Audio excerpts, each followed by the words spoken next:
Знаменитый французский футболист Зинедин Зидан сказал в одном из интервью, что он верит в Аллаха.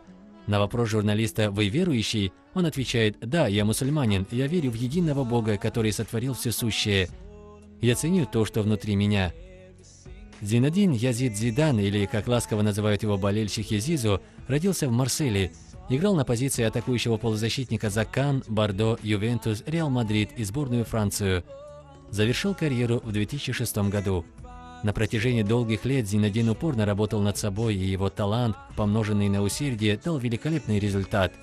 Его имя стало столь популярным, что на некоторых матчах болельщики даже скандировали «Зидан – президент». Но Зинедин Зидан, звезда мирового футбола, остался таким же скромным парнем, каким был, когда гонял мяч с ровесниками во дворе.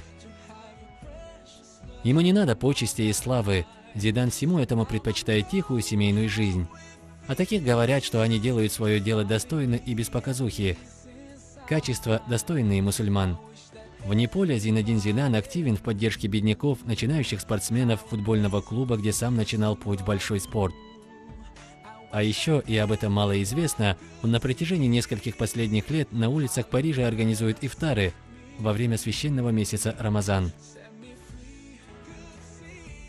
Одной из целей такой благотворительности Зидан видит в ознакомлении французов с исламской культурой, месяцем Рамазан и мусульманским постом.